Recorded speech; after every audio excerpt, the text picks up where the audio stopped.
Hello and welcome to Ethical Manu, and today we're gonna discuss about what is misogyny, whether India is a misogynistic state or not. That we're going to discuss in this particular video.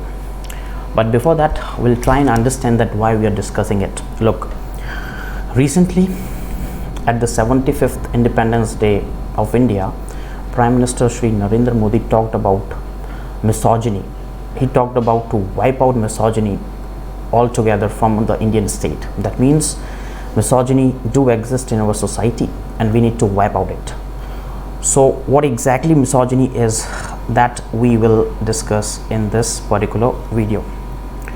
So first of all, we'll try and analyze from where this misogyny comes, from where this particular terms come, and after that we'll discuss what exactly is this. So when you talk about misogyny, it means hatred of, dislike and prejudice against women. Are you understanding what exactly it is? Prejudice is दुर्भावना, women's के खिलाफ दुर्भावना को ही हम misogyny कहते हैं. Now इस तरीके की सोच जो कि समाज में आपको देखने को मिलती है, which is against women, something which is patriarchal in nature. It is also called sexism, that keeps women at the lower level at the society and that keeps men's at the higher level. So as compared to men's, women's are considered at the lower level. Women's are considered very low. They are considered as merely the subjects. So you can understand, इस तरीके की सोच को हम misogyny कहते हैं. Now in our society there are certain examples on the basis of which we can say that yes, misogyny do exist in the Indian society.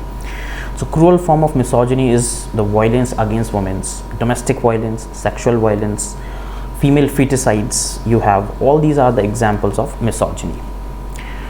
Now we'll talk about it into more detail, like where it comes from, ये कहाँ से आया है. Basically Aristotle, अगर हम western world से बात करें तो ज़्यादातर जो कॉन्सेप्ट हैं that we have borrowed from the western world, and misogyny is no example, no exception to that, because it is also taken from and it is also carry forward and it is been, you can say, ये concept जो है वो western लोगों द्वारा ही लाया गया है.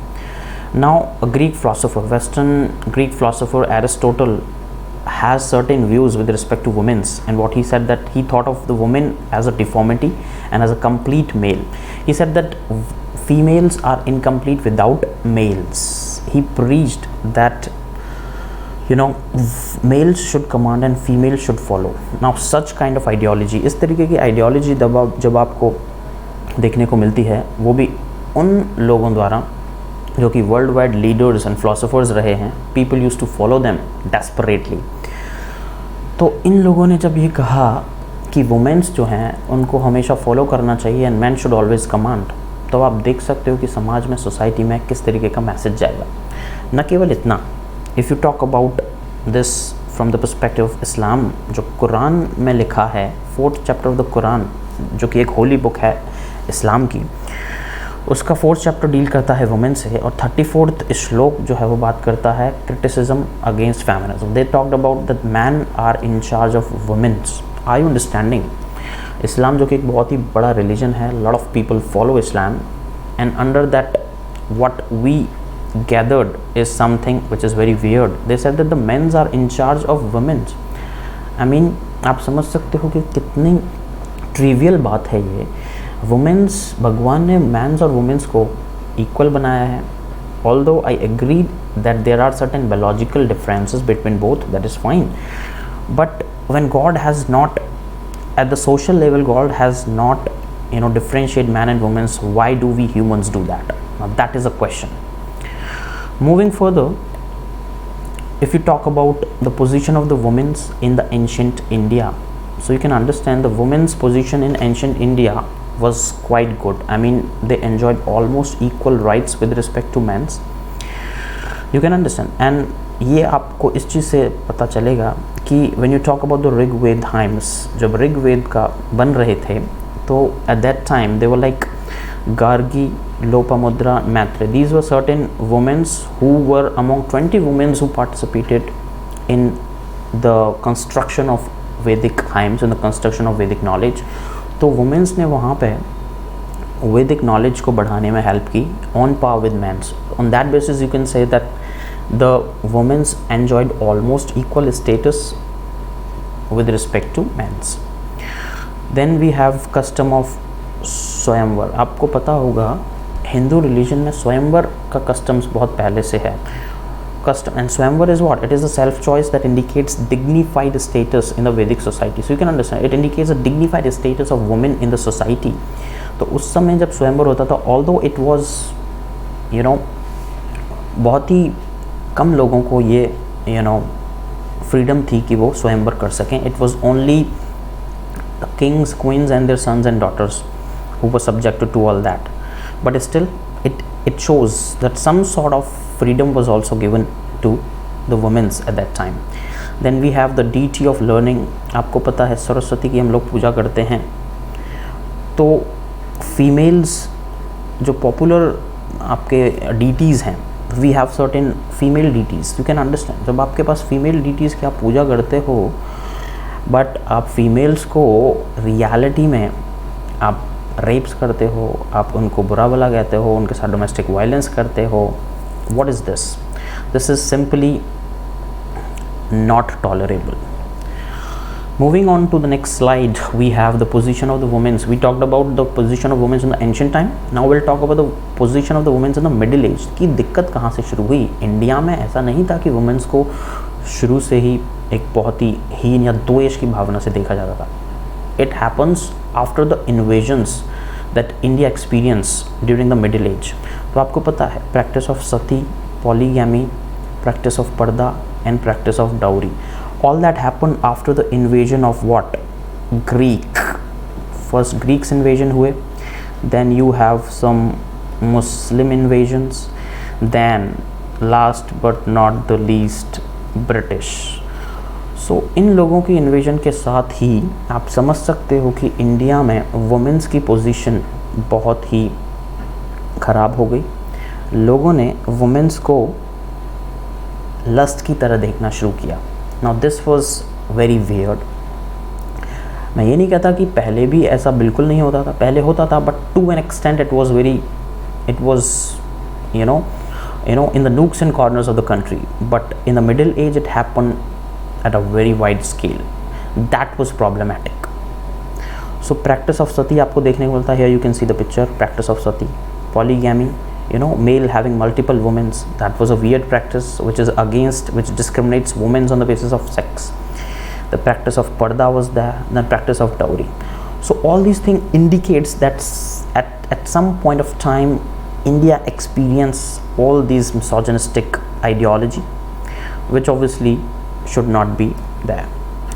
The next one, if we talk about the recent times, now what is happening in the recent times. अब पुरानी बातों को छोड़िए आप, ठीक है, वो पहले जो हुआ वो हुआ. अब क्या हो रहा है, तो अब भी एग्जाम्पल्स कम नहीं हैं. मैं आपको ये एग्जाम्पल्स इसलिए दे रहा हूँ ताकि आपको ये पता चले कि इंडिया जो है क्या वो मिसोजिनी, इंडिया में मिसोजिनिस्टिक सोच है या नहीं. अब आप देखिए रिसेंटली द हिंदू जो कि एक बहुत ही इम्पॉर्टेंट मीडिया आउटलेट है, उसमें एक खबर छपी कि यहाँ पे राष्ट्रपति, अभी रिसेंटली आपको पता है द्रौपदी मुर्मू ने एज अ प्रेसिडेंट चार्ज संभाला है, and she is one of the most, you can say she is amongst the few female presidents that we have in India, and वो आदिवासी समाज से आती हैं. तो अब देखिए कांग्रेस के बड़े नेता अधीर रंजन चौधरी ने राष्ट्रपति को राष्ट्रपत्नी कहकर संबोधित कर दिया. आप देखिए ये किस तरीके की सोच को दर्शाता है. आपने जो कॉन्स्टिट्यूशनल जो नाम है वही चेंज कर दिया in the wake of the ideology that you have, that is misogynistic ideology, the sexist approach, and that is why a lot of media people cover this as a sexist insult of the president. यही नहीं, आज़म खान, ये UP के बड़े leader हैं Samajwadi party के. UP election में 2020 में इन्होंने खाकी अंडरपैंट्स वाला जो कमेंट दिया अगेंस्ट जयाप्रदा जो कि बीजेपी की सीनियर लीडर थी, वो भी एक मिसोजिनिस्टिक सोच को ही दर्शाता है. Then next one, Mulayam Singh Yadav जो कि समाजवादी पार्टी के सुप्रीमो रहे, उन्होंने भी यूपी इलेक्शन के ही दौरान जो कमेंट किया वो भी उनकी मिसोजिनिस्टिक सोच, ना केवल उनकी बल्कि पूरे समाज की मिसोजिनिस्टिक सोच को रिफ्लेक्ट करता है। उन्होंने कहा कि boys will be boys, they make mistakes, you will hang them, will you hang them for rapes. तो आप समझो कि वो क्या कहना चाह रहे थे कि लड़के तो लड़के हैं, वो मिस्टेक करेंगे, क्या आप उन्हें रेप करने के लिए फांसी पर चढ़ा दोगे? Are you understanding? इससे ज़्यादा गैर जिम्मेदाराना बयान कोई हो नहीं सकता, specially from a mouth of a big political leader. This was very shameful.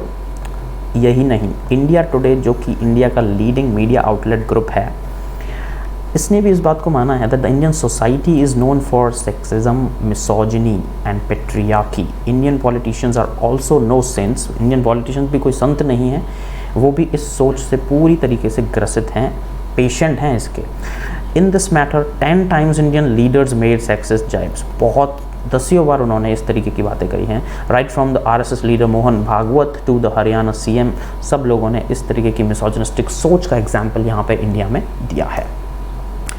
Now I'll talk about and I'll taken into the cognizance a very important report that is released by the Ministry of Women and Child Development, and the report says the status, it talks about the status of women in India. It's a very important report which reflects something extraordinary. It says that India is a male dominated society. अब आप देखिए India की government की एक government report ये कहती है कि India is a male dominated society, तो कोई मेरे हिसाब से इस चीज़ को ये मना नहीं करेगा कि इंडिया मेल डोमिनेटेड सोसाइटी नहीं है। ऑब्वियसली जब गवर्नमेंट रिपोर्ट से कह रही हैं, then obviously we have to consider it that way. It says that it's a male-dominated society in which the economy, political, religious, and social and cultural institutions are largely controlled by males. Male ही ज़्यादातर institutions को control करते हैं, and control over the female's livelihood, choice and sexuality has existed and evolved over centuries. ये evolve हुई है। यहाँ पे discriminatory practices obviously देखने को मिलती हैं।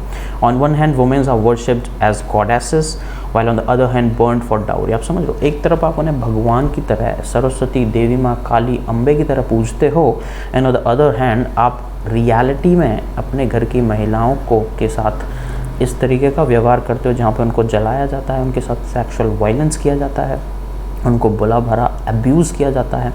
तो all this denotes and it indicates a misogynistic and sexist approach. Boys are more desirable, that is what is being said in the society. Boys are more desirable and seen as a support for the parents but not the females. So इस तरीके की सोच यहाँ पे आपको देखने को मिलती है। तो ये गवर्नमेंट रिपोर्ट है जो कि बताती है कि यस, इंडिया में मेल डोमिनेटेड सोसाइटी है, इस तरीके का माइंडसेट इंडिया में एग्जिस्ट करता है। यही नहीं, इस रिपोर्ट में कुछ एग्जाम्पल्स भी दिए गए हैं with respect to the crime against women's, and this crime against women are the live example of misogyny, rapes and sexual assaults. Acid attacks आपको देखने को मिलते हैं। Every now and then you'll come across a example of acid attack. Every now and then, every single day you'll open your television and you will get such kind of news in front of you. Sexual harassment of the women at workplace, जहाँ पे महिलाओं को काम करने के अवसर दिए जाते हैं, वहीं पे उनके साथ आप समझ सकते हो सेक्सुअल हरेसमेंट होता है उनके वर्क प्लेस पे। इसकी वजह से obviously the female workforce participation in India is very low just because of all these things. Domestic violence तो होता ही है, डाउरी, दहेज, आपको पता है डाउरी की वजह से कितने जाने जाती हैं हर साल इंडिया में। If you see the figures your mind will blow. देन ये एक नई चीज़ है, सोशल मीडिया अब्यूज़, जो कि अब इंटरनेट के उद्गम से आपको देखने को मिली है। सोशल मीडिया अब्यूज़ जहाँ पे वुमेंस के जो अकाउंट्स हैं, पर्सनल अकाउंट्स पे अब्यूजिव पोस्ट डाले जाते हैं, आर यू अंडरस्टैंडिंग, उनको बुरा भला कहा जाता है, अब्यूजिव पिक्चर्स डाले जाते हैं। All that comes under the social media abuse which is an example of misogyny. Now second one, so there is a report released by the Union Health Ministry that is called the National Family Health Survey 5. The report basically talked about the domestic violence against women and that has declined. It says that the domestic violence India में decline हुआ है but बहुत ही minutely, 31% से 29% हो गया है, तो कोई बहुत बड़ी बात नहीं है। बट देखने वाली बात यह है कि 30% of the women between the age 18 to 49 experience physical violence. आप समझ रहे हो, 1/3 वुमेन्स यहाँ पे फिज़िकल वायलेंस झेलती हैं इंडिया में। एक मुझे अभी याद है कि एक पिछले दिनों अमेरिका के किसी मीडिया आउटलेट ने ये कहा कि India is the most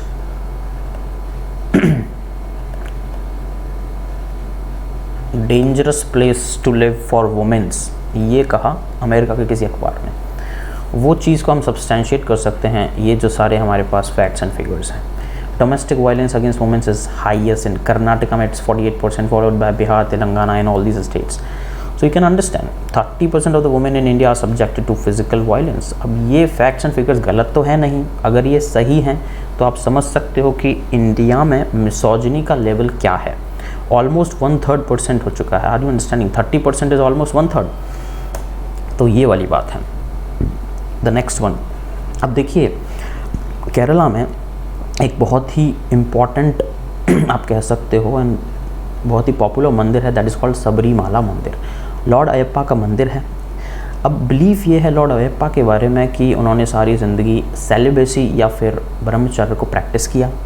just because of that believe ये है कि वुमेन्स फ्रॉम 10 to 50 ईयर्स को वहाँ पे एंट्री करने से रोका जाता है। वहाँ पे एंट्री नहीं मिलती वुमेन्स को which are in menstruating age, that is from 10 to 50। अब आप ये देखिए, ये जो प्रैक्टिस है इसको यहाँ पे 2014 में जब केरला की हाई कोर्ट में चैलेंज किया गया, तो केरला हाई कोर्ट का डिसीजन जो था that was in favour of the temple authorities, and the temple authorities were saying that we should ban the women's entering into the temple who belongs to this category of women। तो अब देखिए, and bases उनका ये था कि article 25 of the Indian constitution talks about the religious freedom, कि आपको अपना रिलीजन को प्रैक्टिस करने का फ्रीडम है, आप जैसे चाहे वैसे कर सकते हैं। But you can understand when this case was against challenge in 2018 में इसको अगेन चैलेंज किया गया in the supreme court, that decision of high court was overruled and supreme court said that no, this is something which was against the fundamental rights of these women and we should not continue this ban, women should be allowed to enter into it। तो supreme court ने वहाँ पे women's के favour में decision दिया और कहा कि women should be allowed to enter into the temple. तो देखिए, पॉजिटिव चीज़ भी हैं एंड नेगेटिव भी हैं, and it is up to us, we need to analyze that how much positive we should engrave and how much negative। तो ये सारी बात है। अपार्ट फ्रॉम दिस, अब देखिए एक और रिपोर्ट है, global gender gap report release करता है वर्ल्ड इकोनॉमिक फोरम। बहुत ही इंपॉर्टेंट ऑर्गेनाइजेशन है, हर साल रिपोर्ट रिलीज़ करते हैं। बात करते हैं वुमेन का participation in different levels in different countries. अब देखिए ग्लोबली 146 कंट्रीज़ को इन्होंने गॉज किया, जिसमें इंडिया की रैंक थी 135।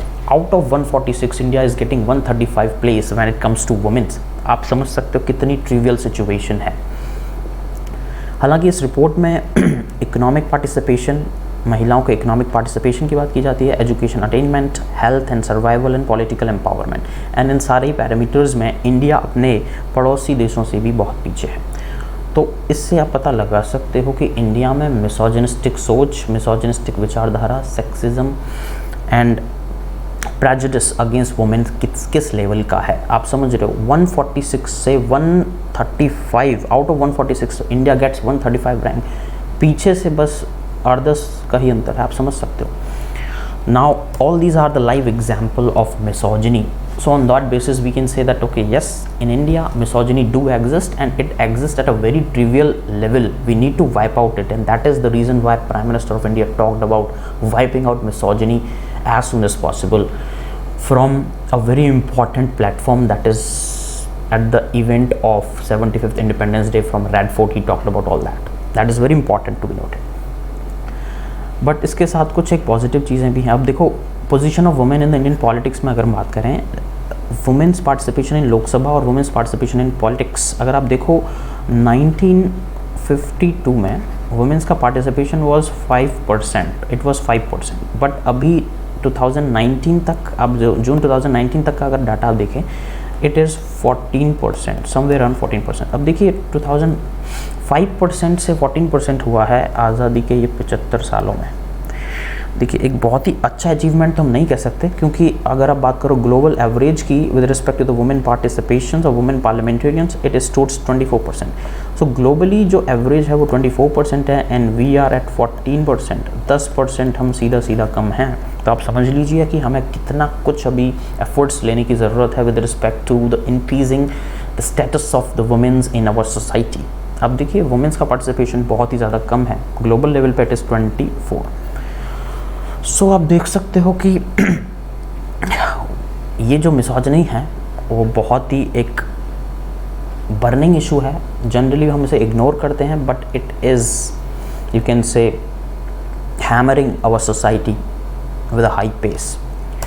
एंड फाइनली सम पॉजिटिव, कुछ पॉजिटिव बात भी हम करेंगे। Provisions with respect to the womens, we have certain provisions. Indian constitution का article 15 talks about the prohibition of the state from discriminating against any citizen on the basis of gender, कि भाई gender के basis पे, males and females के basis पे हम किसी को प्रोहिबिट, हम स्टेट को प्रोहिबिट करते हैं कि वो डिस्क्रिमिनेट नहीं करे। तो ये आप देख लो एक वुमेन्स के लिए एक पॉजिटिव चीज़ है। Article 42 of the Indian constitution make provisions for securing justice and human condition of work. Womens को मेटर्निटी जो रिलीव दी है, मेटर्निटी आपको पता है, मेटर्निटी लीव मिलता है those who are in government jobs, आप समझ सकते हो। तो वो एक प्रोविजन है to uplift the status of women in the society. Then we have reservation of the seats for women in panchayats and municipalities में। आपको पता है 1/3 सीट्स पंचायत्स एंड म्यूनसिपैलिटीज़ में इंडिया में रिजर्व रखी गई हैं, just to ensure that women's position and the women's voice should be listened by the society, and for that it happens. Then we have National Commission of Women। मुझे पता है National Commission of Women एक बहुत ही अच्छा काम कर रहा है। अभी रिसेंटली आपको पता है जब कभी भी पॉलिटिकल लीडर्स इस तरीके के बयान देते हैं जहाँ पे वुमेन्स को आप समझ सकते हैं अब्यूज़ किया जाता है या कुछ एक गलत चीज़ें कही जाती हैं, then National Commission for Women used to take the cognizance of that thing and they used to issue notice to that leader. Now that is a very important thing. We need to understand that women's position in society has to be increased, and that can only increase if we'll recognize that yes, women are being treated negatively in the society. Women are not on par with males and we need to understand it.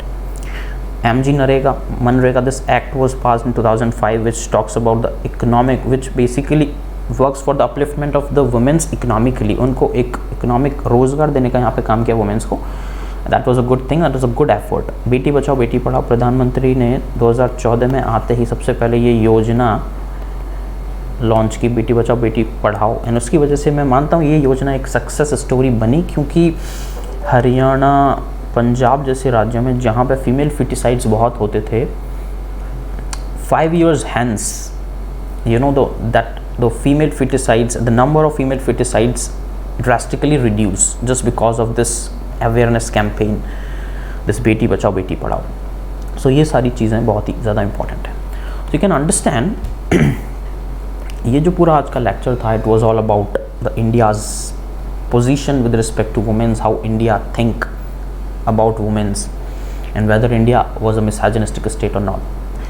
You can understand in a nutshell, India definitely is a misogynistic state because Prime Minister recognized this, so we also need to recognize this thing, and yes, it is an issue which needs to be addressed, but at the end of the day certain positive things also happen.